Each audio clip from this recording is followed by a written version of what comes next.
आज अपने श्रोताओं के लिए एक बार फिर से एक कहानी लेके आई हूँ, भावनाओं से भरी हुई। इस कहानी का शीर्षक है बोलती आंखें। सोशल मीडिया से ये मैंने उठाई है। पिता के लाख समझाने पर भी रंजन समझने को तैयार नहीं था।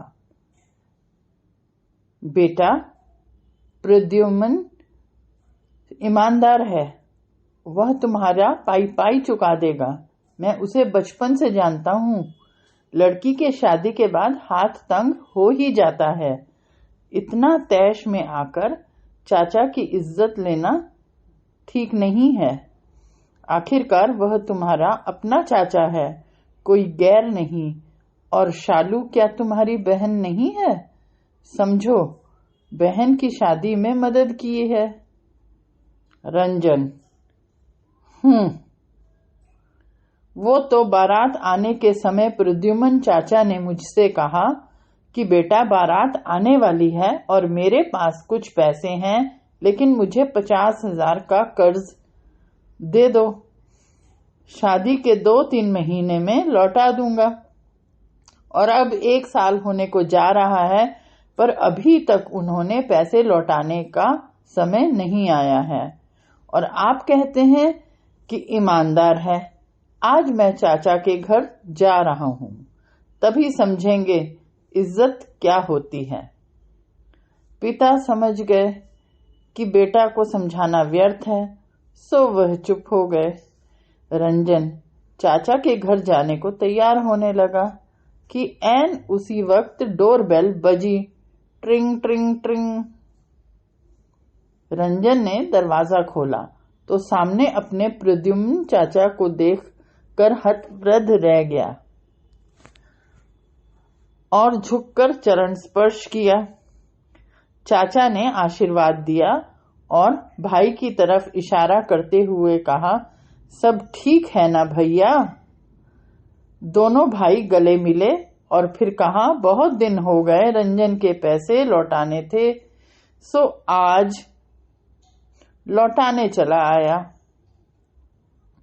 अच्छा है, रंजन भी मौजूद है। और जेब में से 50,000 रुपए की गड्डी निकालकर रंजन को दे दिया। लो बेटा, गिन लो, चाचा ने बोला। बातों को आगे बढ़ाते हुए चाचा ने कहा, बेटा, मैं बड़ा शर्मिंदा हूं कि साल होने को आ गया और तुम्हारा कर्ज चुकाने अब आया हूं। रंजन ने पिता की ओर देखा। पिता ने गर्व से रंजन को मौन शब्दों में कहा, तुम्हारा चाचा ईमानदार है। लेकिन रंजन को काटो तो खून नहीं। वह एक पल के लिए संज्ञा शून्य सा हो गया। उसने अपने पिता की ओर देखा और फिर रुपयों की गड्डी को अपने चाचा के हाथ में देते हुए कहा, चाचा जी, शालू मेरी भी बहन थी। मैंने ये पैसे कन्यादान में दिया है, कर्ज नहीं। इतना सुनते ही रंजन के पिता की भीगी आंखें गर्व से मुस्कुरा उठी। प्रद्युम्न चाचा की दोनों आंखों से आंसू ढुलकने लगे और रंजन की आंखें खुशी से छलक आई। सभी चुप थे, केवल आंखें बोल रही थी। तो दर्शकों, श्रोताओं, कैसी लगी आपको मेरी ये कहानी? और मुझे जरूर बताएं। और पेड़ लगाएं, पेड़ बचाएं, पानी बचाएं, ये सब आपका नैतिक कर्तव्य भी है अपने देश के प्रति। जहां कहीं पेड़ों की या पानी की हानि देखें, वहां अवश्य आप कुछ ना कुछ कदम उठा सकते हैं।